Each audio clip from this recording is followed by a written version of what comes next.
Hello, hello, hello, my beautiful people. Welcome back to another episode of The Auntie Lynette Show, where we showcase some of Toronto's hottest visual and musical artists. I am your host, LWB. Today's podcast is brought to you by a WWB production and can be found on Apple Podcasts, Spotify, iHeartRadio, Google Play, and Spreaker.com. Folks, it gives me superb pleasure to introduce you to Toronto-based recording artist Shelley Hamilton. Born in Nova Scotia, Shelley is a singer, actor, host, producer, and writer.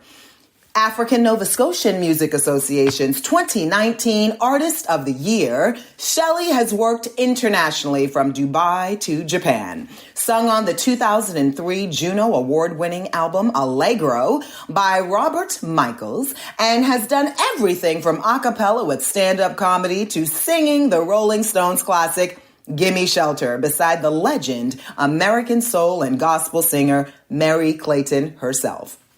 Her most recent works as a Black woman in country and folk music have been recognized with a 2019 nomination, Canadian Folk Music Awards, for the album The Afro-Metis Nation, Constitution, and an African Canadian Artist of the Year nomination for the 2020 East Coast Music Awards.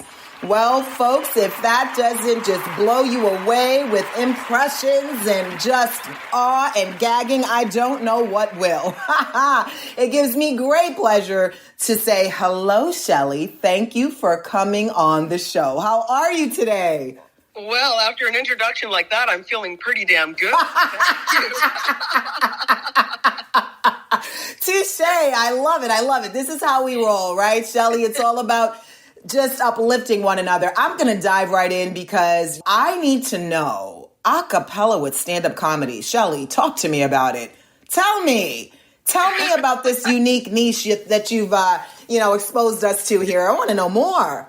Well, I always look at things as, well, if no one has done it, well, why not do it? And I'd never seen anything like three Black women doing a cappella harmonies that were in sync and then suddenly break out into comedy. Mm-hmm. And I knew that there was something different and edgy about it. And at the time, I had an a cappella group that had been formed and we lasted for about 12 years called the Delightful Divas. And the Delightful Divas were known for doing a cappella, but changing the script on it and doing things that might never have been done before with a cappella.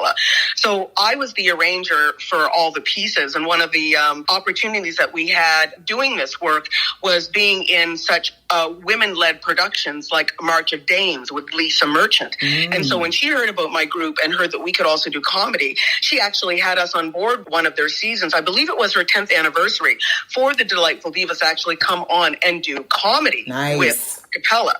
And I remember some of the pieces that we did, and everybody came back to us afterwards and said, which is one of the best lines that people always say to me, I never thought of looking at music that way or hearing it that way or seeing it that way before. You made me think differently about it. I love that. Favorite pieces that we did, it wasn't during that time, but we'd done it for several shows, and it was one of our favorite things that people would always ask for was our Beatles medley. Oh, that's phenomenal. Yeah, because the Beatles medley was taking the classic Beatles songs and changing the arrangements and doing a whole medley of it. But the last part of the medley was comedy. So it blew people away that it would start off as this very serious, perfect little harmonic trio doing these sweet harmonies to the Beatles with a little bit of soul. And then by the end of it, they're laughing their head off because they're like, okay, we did not see that coming. That's right. And can you recall what one of the best performances of the Beatles medley in your career was so far and why? Do you remember a particular location or a particular crowd that really resonated with the material? I'd have to say it was a toss-up between two, but for completely different reasons. Okay. One was a very big conference in Las Vegas that we were hired to do, which was incredible to be doing this in front of thousands and thousands of people. So that was cool just because it was such an unexpected, fortunate gig that came out of us doing something like that in front of a big union performance in Toronto. And they just came up to me and said, would you do this same show in Vegas? And Love I went, it. You had me at Vegas. Yes, of course we would. And then the other time that I did this medley was when I came back and produced a show at Lula Lounge after my cancer, when I came back from colon cancer, and decided to challenge myself and get back into doing and performing a whole show. And so my show was literally me coming back and doing all those things that I do, which is comedy, which is music, which is all of those things. So I did a music variety show at Lula Lounge and just had all my friends and that came out. And a lot of them had never seen me do my a cappella group with the stand-up comedy. So that was really like a wonderful time to be able to do it in front of my friends, celebrating my health, celebrating them, and being there at various parts of my journey and being well enough to be able to do something as crazy as produce a whole show. And I never realized I'm doing something as crazy as that until I start doing it all and going, oh, here I go again, putting the Mad Hatter hat on and doing all these different things. So I look at it afterwards and it's like, okay, there's a jazz duo, and then I've got a radio drama that I have live on the floor, and then an a cappella comedy thing happening. And then it's like, I look at the show afterwards and went, yeah, there you are, just putting your hat on with all these different things, going crazy and feeling the joy of just being back and feeling well and feeling good that I could do that. That was equally just so orgasmic for me, for my heart, and for my friends. It was wonderful. I love it. And speaking of orgasms, what is it about country music that makes you feel passionate? Oh, speaking of orgasms. Yeah, girl. Segue. Well, I think part of it for me is, I think for a lot of us as we get older, is that there's lots of full circle moments about what inspires us. And I think one of the lines of one of my most recent songs, Going Forward Ain't Getting Me Nowhere, got to go back to the beginning and sit with myself there. Oh, I love that. Because there's such truth when we go back to the simplicity of where our core is. That's right. And my core and my truth is growing up in a Black community in Nova Scotia, in country. My father was a country man. He was a farmer, but he was a dog breeder. And that wasn't looked at as a sport or a skill. But now in hindsight, how many Black people would you know in the 1960s that were a full-fledged dog breeder in Canada? That's right. Can't think of too many. I know my father probably was the first and only man in the 60s doing this work. And, to look back at it now and look at the depth of my roots, it is looking at the simplicity and the pureness of where I came from and what he gave to me, what my parents instilled in me from those simple roots. And there was a lot of harshness, of course, and, racism growing up in Black communities in Nova Scotia. I grew up in Preston. That's right. There's a lot of harshness that goes with that, but there's also equally a lot of extreme strength and beauty that comes out of those roots. And I grew up with that. As much as I grew up with soul and R&B, my father would play Freddie Fender and play Ray Charles and play Charlie Pride and say to me, these are your people. These are our roots. This is who we are. But as a kid, I didn't understand the correlation. I wasn't really sure what he was saying to me.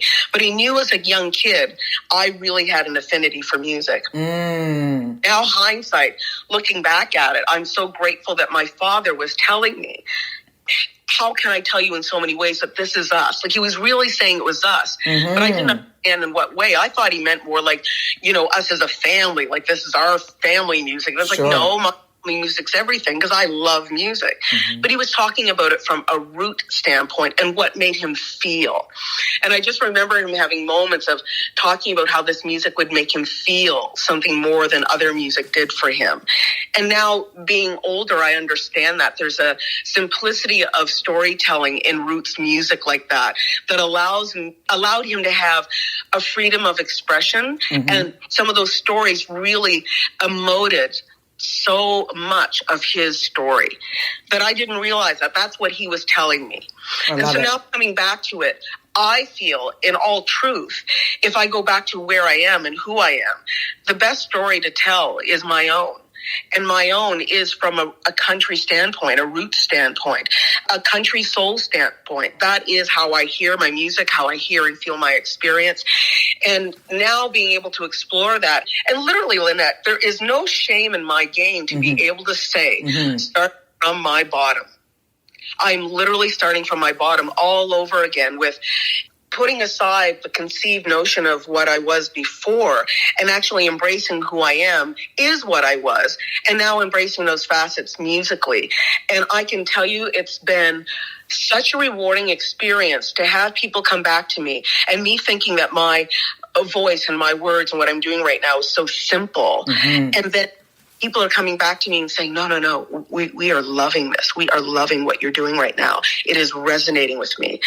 So I'm really enjoying the whole journey of it right now. And I'm embracing how people are coming to me and wanting to know more about me in this facet. I love even that my friends are saying, this is so great. I'm learning about you in a different way that I've never known you before. Sure.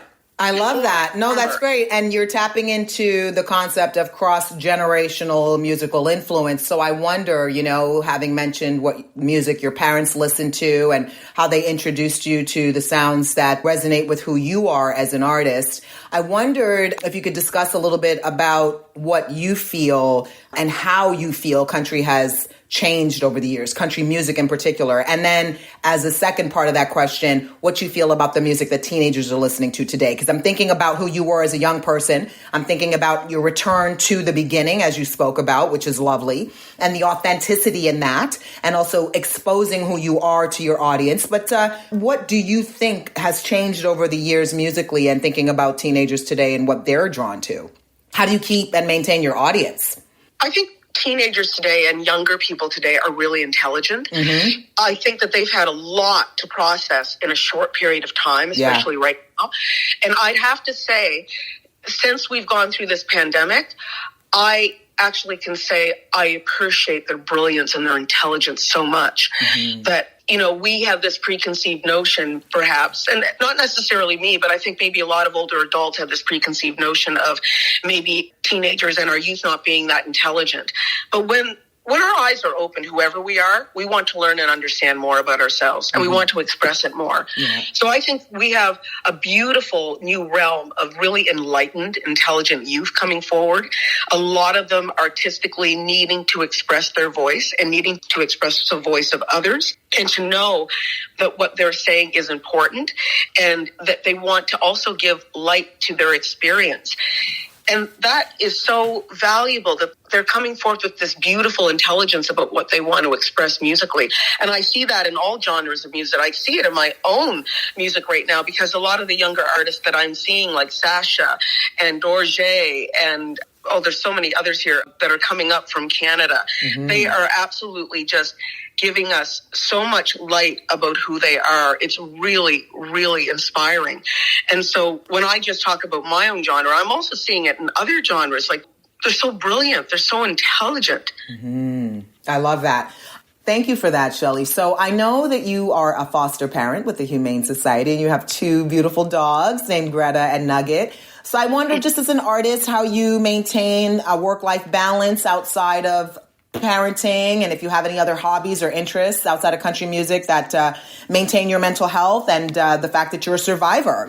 Talk about that and how you spread yourself not so thin, as we have a rapidly evolving world that we're in, and there's a lot coming at us. So that's a very important thing that I try to make sure I ask all artists, is how they maintain their equilibrium. Well, one thing for sure, I feel 100% no guilt about taking time for me. Beautiful. As a survivor, my body became different afterwards, and I had to learn to listen to that body. And when it needed rest, it needed to rest. And when I have energy to do things, I can do things very well.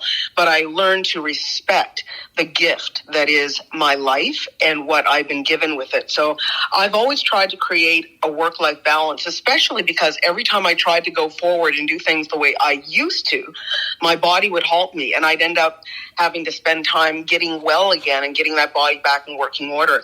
So I've always tried to do things that put me in moments of focus and reflection. So simple things, just like always being in positions of mindful breathing or taking moments to meditate, are always really important. And people can do those within minutes just by doing circular or square breathing exercises. You can always take moments to do that and be present with yourself. I think having animals and being a volunteer with the Humane Society for over 20 odd years has really helped, because coming back to animals and coming back to connection with animals always regrounds me and makes me realize how blessed we are to have animals in our life, and to try to do things to create that type of balance with animals is really important to me. And I see that with other people, especially during the pandemic. People really realize how much animal energy is so huge. Yeah. And I also find too, taking time to really balance your social media is huge. People who may or may not know me on social media will notice that I truly am a hot mess when it comes to social media. I have no shame about that, to be quite honest. It came out of the fact that I started feeling so guilty about thinking I needed to post and needed to show I was busy, and I have to get over that perception, because as a therapist said to me a long time ago when I was grieving, cry all you want on that bus. Trust me, you're not that important that everyone's paying attention to you. Mm-hmm. Mm-hmm. And I just realized it's like, you know what? In that scheme of things, it's like we can take moments to always distance ourselves from things that can be really jarring and upsetting for us emotionally. And I think in this social media world that we live in, that was really sped up during the pandemic, I think it also made us realize there is a huge sense of balance that's needed. Mm-hmm. And sometimes I think people are almost overposting because they have this sense of anxiety that they need to.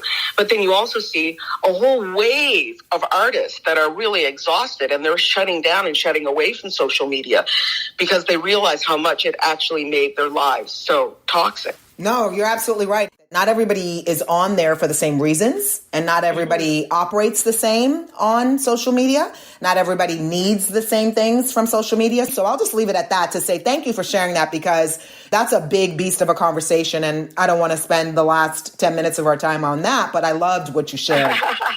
Again, people go to it for different reasons, and so I really appreciate you saying that. And again, having a healthy approach to how it works for you is very, very key. So did you play any instruments in high school?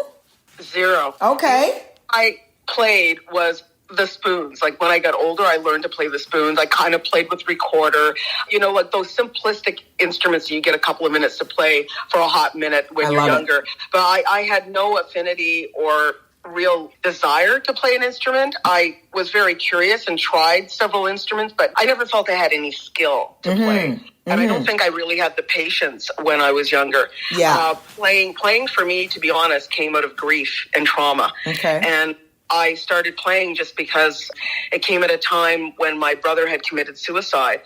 And it just so happened the week before he committed suicide, I picked up the ukulele, which was downstairs in my basement for like years, and I'd never looked at it. And I thought, why don't I learn to see if I could play 3 chords on it? Why don't I just try? Right. And those 3 chords ended up 10 days later in the song that I played at my brother's memorial. Beautiful. So wow. It was literally, I was playing the song so much to deal with the trauma, because I was so traumatized by the whole thing and what had happened to my family. Sure. That this strange instrument turned into a lifesaver. I carried it with me for months because I was constantly playing it in order to stop myself from literally falling apart. And with great therapy, I got through that time, which you still never, you're still always processing it and going back to those moments. But I tell you this, Lynette, and I tell you this with all that truth in my soul, every single time I've gone through something this heartbreaking, there has been a test to my soul and then a testimony. Yes. And the testimony that came out of that trauma was that instrument and me being able to play it now. And every time I play it, including the song I wrote and dedicated to my brother, I look up and I say, you gave me this. You gave me a lot of pain, but you gave me a gift that has helped me change the way I do my music and my art. And for that, I was grateful. That is truly the most beautiful thing I've heard. There's enlightenment, there's healing, there's discovery. I'm really, really, really, really grateful that you shared that. And, no journey is easy. Every journey is unique. And the fact that you can sit in retrospect and share that there was some good in the trauma is a beautiful gift that you've given me and our audience. I'm so, so humbled to have you share that with us because it's real. And as I have said to many younger artists coming up, you know, if you can't be real, what is there as an artist? So I'm so, so honored that you trusted us to share that bit of yourself with, because you are a Black country singer, and that puts you in a very specific niche. And so without making any assumptions about what that means, I was wondering how you would classify yourself. If you had to, you know, review Shelley Hamilton, how would you describe her and her journey? Because it's so full. We're just getting that from you in these mere 20 minutes that we're together today. Is coming to the end of our time. But how would you classify yourself wholly and fully at this stage in your career? Oh, it's an evolution. It is an evolution still in the process. Beautiful. Even now, as I'm speaking to you, there is work happening and coming. And you know, Lynette, I know you've gone through this experience as well, where I'm sitting here in my quiet and literally just writing a lot of this music and just doing my first showcase recently of all original music by myself with my ukulele, playing in front of a live audience. I'd never done that before. Amazing. I've had people with me, but never just me, not the solo performer doing my music, completely my stories. That in itself was a pivotal moment for me, in that quiet moment, to have people respond that were strangers, affirming the journey I'm on right now is good and right, and just love it because they were loving what I was giving them. Yes. This is such an evolution. I'm breathtaken by what people are giving me right now. And as I continue to do this work, I can say that this evolution is more than just me as a country artist. That is the definition of who I am in my truth. I am a country girl to the core. And myself in all these facets as a working artist. So I will continue to write. I will continue to act. I will continue to make people laugh. I will continue to be expressing myself in complete joy of who I am, and also showing others that haven't heard about these other facets of me that we are just talking about today. Yeah. They'll be forth in new places that I never thought imaginable, because the biggest thing I've learned from being so quiet over these last couple of years during COVID is how much I have to say in so many ways. And now that I can see that as part of my journey and expanding that all over again and coming back to who I am from the core, from the truth, from the Scotian roots, from the Blackignize me aspect of who I am, it's really powerful. And you know what? It's joyous because there isn't any complaining, girl. It's all about explaining and lifting and enjoying and expressing in the truth and the light of who I am. And that is what resonates. That's what makes it so exciting, my sister. That's what makes it so exciting. Oh, well, on that note, I am so grateful to the fabulous Shelley Hamilton, folks. This is it. This is what it's about. This is why we do this. This is why we share. This wonderful episode of Evolution and Healing is what our progression and growth is about as a people, as artists, etc. I am so grateful to you, Shelley. Thank you so much. You can be sure to find links to connect with Shelley across all social media platforms within the body of this podcast page. Until the next time, I hope your heart is as full as mine. And to thank Shelley once again, I'm LWB signing out. Be sure to live your light, stay true to your inner self, and love right. That's it, folks. Until the next time.